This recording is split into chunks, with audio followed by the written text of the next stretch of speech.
Olá pessoal, bom dia, tudo bem? Será que toda essa tensão social vai nos levar a uma zebra geral? Será que chegarão ao Brasil esses movimentos mais intensos, como a gente está vendo lá nos Estados Unidos? Como será que as coisas irão se desenrolar nesse domingo e não só agora, nas próximas semanas também, tá? Pessoal, ninguém aqui tem bola de cristal, ninguém aqui tem Palantir, né, para se referir lá ao Senhor dos Anéis, por isso é difícil de saber, né?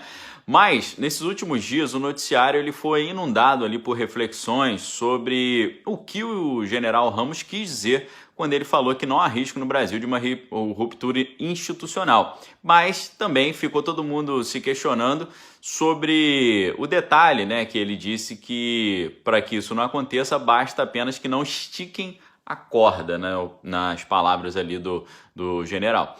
A gente não sabe exatamente o que ele quis dizer quando ele falou isso, mas fato é que nós estamos presenciando uma verdadeira competição de tug of war, como diz em inglês, né, mais conhecido aqui no Brasil como cabo de guerra, né, já que ele falou sobre a corda sendo esticada, a gente lembra do cabo de guerra e tem muito a ver com o que está acontecendo aqui no Brasil. Se a gente der uma olhadinha na estrutura do cabo de guerra, você vai ver que tem detalhes simples ali que faz a gente entender melhor o que está acontecendo no Brasil hoje, né? Você pode achar que o cabo de guerra é uma brincadeira de criança apenas, mas não é.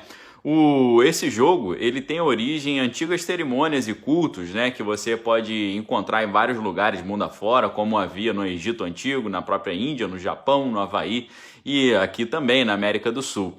Esse esporte ele chegou até a fazer parte dos Jogos Olímpicos ali entre os anos de 1900 e 1920, né? E tem uma federação internacional que regulamenta as competições de cabo de guerra, que é a Federação Internacional do Cabo de Guerra, fundada em 1960, né?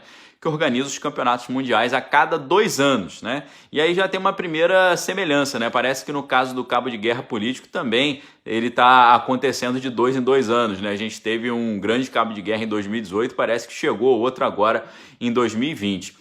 Outro detalhe curioso, né? O cabo de guerra também faz parte dos Jogos Mundiais, que é patrocinado pelo COI, Comitê Olímpico Internacional.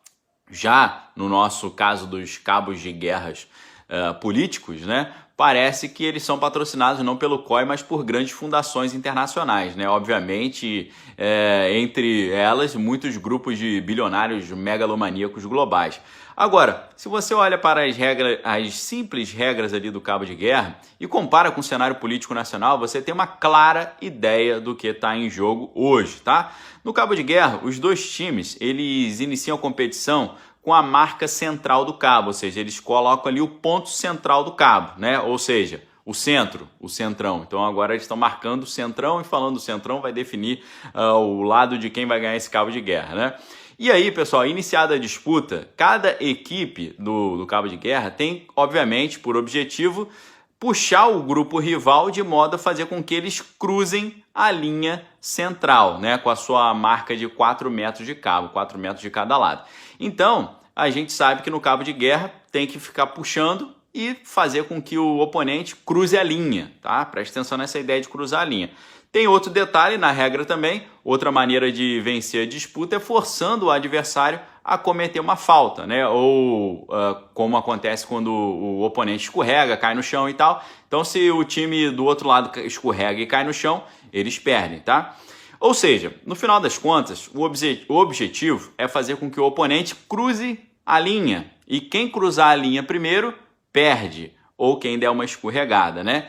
E parece que a gente está diante de um cabo de guerra num terreno extremamente escorregadio, né? Cada um dos lados desse jogo está tentando não apenas fazer o oponente cruzar a linha, mas fazendo ele perder o equilíbrio e cair, né? Eles puxam de um lado, puxam de outro, bambeiam, retomam o equilíbrio e por aí vai, né? Uma corda bamba ali no meio de um cabo de guerra e a gente fica pensando assim, né? Será que alguém já cruzou a linha? Será que alguém vai cruzar? Será que alguém vai cair na pilha e vai escorregar? Né? O problema é que essa guerra do cabo de guerra de hoje não é uma guerra tradicional, né? Mas aquilo que se convencionou chamar de guerra híbrida. Tem um livro aí interessante, que é o livro chamado Guerras Híbridas, é do jornalista russo Andrew Korybko. Ele faz uma análise crítica sobre como os Estados Unidos têm utilizado esse conceito de guerra híbrida para repaginar o cenário político internacional, tá? Então ele vai fazer uma crítica aos Estados Unidos e falar, olha como os Estados Unidos manipulam e usam as guerras híbridas para conseguir fazer valer o seu cenário geopolítico. Vamos dar uma olhadinha no que ele fala sobre como os Estados Unidos faz isso e depois a gente faz a reflexão a partir do outro lado. Segundo esse autor, a guerra híbrida é uma combinação de revoluções coloridas e guerras não convencionais para substituir governos, tá? Só para lembrar, não sei se você sabe o que é Revolução Colorida. Revolução Colorida foi o nome que foi dado a uma série de manifestações políticas de oposição contra governos considerados anti-americanos, obviamente propondo a sua troca por governos pró-Ocidente, tá? Um exemplo que a gente pode citar foi o movimento que aconteceu na Ucrânia em 2004, ficou conhecido pela cor laranja, né? Então cada movimento desse tinha a cor verde, outro laranja e por aí vai, tá? Voltando ao livro, o autor argumenta que essa guerra híbrida é um modelo de ação que está se tornando padrão no século XXI. Essa espécie de guerra indireta, que é um dos apelidos para a guerra híbrida, segundo o autor, é marcada não mais por soldados, né, por operadores ali de guerra tradicional, mas por manifestantes, né? Os protagonistas deixam de ser agentes secretos e operadores ocultos, sendo substituídos por elementos desvinculados do Estado, que agem publicamente como civis, né, promovendo ali instabilidades internas. E aí, se a gente olha, né, essa é a maneira como o analista de geopolítica russo diz que os Estados Unidos têm utilizado a ideia de guerra híbrida para fazer valer os seus planos geopolíticos mundo afora. Mas a pergunta que fica é, será que o outro lado da moeda, né, os oponentes dos americanos, os russos, os chineses, entre outros, será que eles também não têm utilizado desse mesmo expediente? Será que os movimentos que nós vimos recentemente no Chile e agora que estão se desencadeando lá nos Estados Unidos e de forma menor aqui no Brasil, será que tem participação também desses agentes internacionais? Até que ponto tudo isso que a gente está vendo no mundo agora é orgânico e espontâneo, né? Lá nos Estados Unidos a coisa já ficou tão inusitada que já foi criada até na cidade de Seattle uma região autônoma, uma espécie de país independente dentro do próprio território americano. E esse novo país ele já ganhou até um nome, CHAZ, C-H-A-Z, que é uma abreviação de Capitol Hill Autonomous Zone, ou seja, Zona Autônoma de Capitol Hill. Eles estão, né, os estudiosos, jornalistas, estão apresentando essa iniciativa como uma chamada comunidade intencional autodeclarada, ou uma espécie de comuna, né, que cobre ali aproximadamente 10 quarteirões do Capitol Hill em Seattle, Washington, no noroeste lá dos Estados Unidos.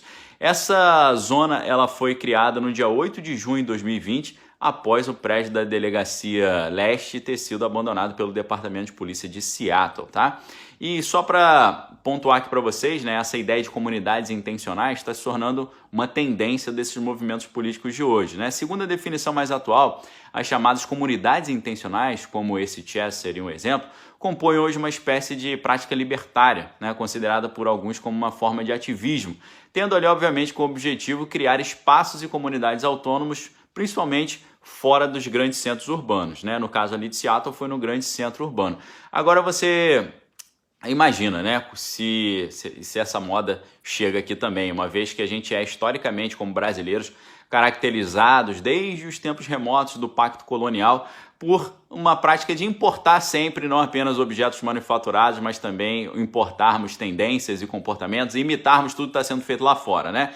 Então, será que essas práticas todas vão chegar aqui? Será que essas manifestações de hoje vão mostrar algum tipo de novidade em termos disso? É difícil a gente fazer previsão, né? Mas uma coisa é certa, a guerra de todos contra todos favorece e protege quem realmente manda na história, tá? É a velha estratégia do diversionismo. E por que falar de diversionismo? Seguinte, se a luta de classes ela impõe a guerra de todos contra todos, do alto com baixo, o magro com o obeso, o rico com o pobre, por aí vai, se está todo mundo em guerra com todo mundo e sempre se incentivando essa guerra, como Karl Marx sempre fala no Manifesto do Partido Comunista ali, ele sempre fala a palavra luta é uma das palavras mais utilizadas no livro, né, que é o termo alemão Kampf, que curiosamente tem a ver com a palavra em latim campus, que dá o nome aos nossos campos universitários, né, e que se tornaram objeto de grande luta ideológica também. Então, pessoal, se a luta de classes ela impõe a guerra de todos contra todos, ninguém consegue enxergar quem é o real inimigo. Se você está brigando todo mundo com todo mundo, você não consegue enxergar quem é o real inimigo, né? O que acontece? Acontece que os verdadeiros controladores eles ficam ali protegidos e seguem manipulando a sociedade como meras marionetes, tá? E aí você pensa assim, Daniel, diante disso tudo, dessa guerra de informação, dessa guerra informacional, dessa confusão toda aí de estratégias, a gente não sabe quem manipula quem faz o quê, e agora, né? O que a gente pode fazer para não ser manipulado? Pessoal, eu não sei, talvez só com a ajuda de Deus mesmo, né? A Bíblia fala sobre o dom de discernimento de espíritos. Talvez seja a hora a gente pedir para Deus nos dar o dom de discernimento de espírito para a gente não ser iludido aí por essas estratégias, tá? Aí você pensa assim, cara, que bobeira, né? Poxa, negócio de buscar de Deus dom de discernimento de espírito. Eu, só para deixar uma sementinha aqui para você, eu aproveito para lembrar de você de um projeto muito curioso, chamado Projeto Stargate, tá?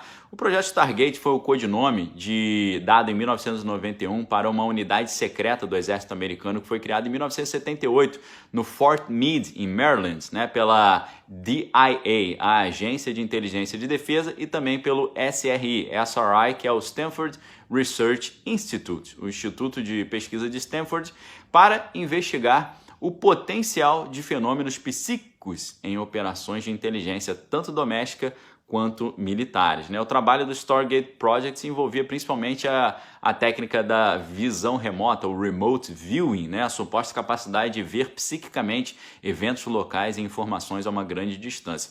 Esse projeto foi supervisionado até 1987 pelo tenente Frederick Holmes e um assessor também. O Frederick Holmes funcionava ali como um caçador de talentos, só que caçador de talentos não de jogadores de futebol, caçadores de talentos psíquicos do famoso Major-General Albert Stubblebine, né, que depois, posteriormente, se tornou presidente do Instituto Monroe, tá? E aí, galera, você pode pesquisar na internet ali, um negócio bem interessante, como os americanos investiram nessas habilidades de percepção extrasensorial, habilidades psíquicas para poder usar isso dentro do universo da espionagem, do universo militar.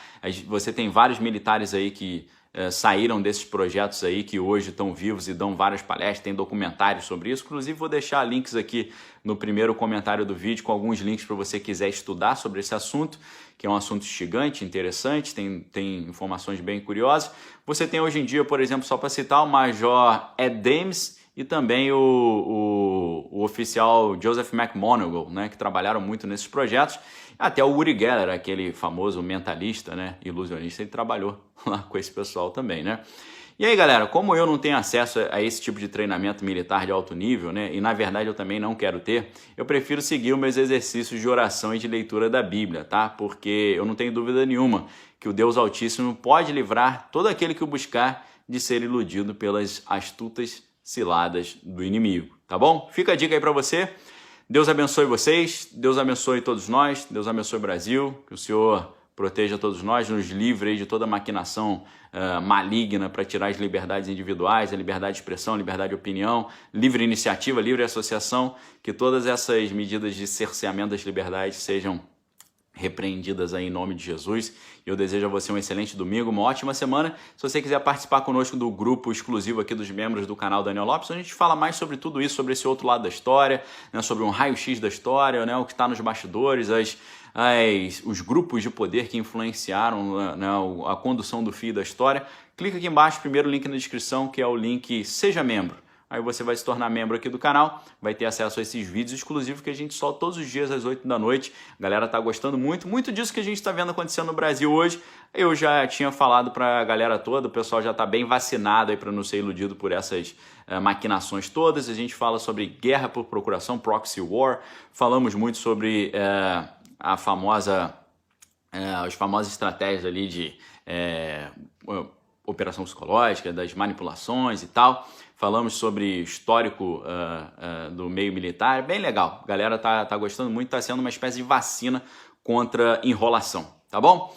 Fiquem com Deus, examine todas as coisas, retém que é bom. Um abraço. Se você já é inscrito no canal, verifique se a sua inscrição está ativa. Se gostou do vídeo, não deixe de dar o seu like. E se gostou também, compartilhe com seus amigos aí para ajudar a mensagem a chegar às pessoas, tá bom? Um abraço, galera. Valeu!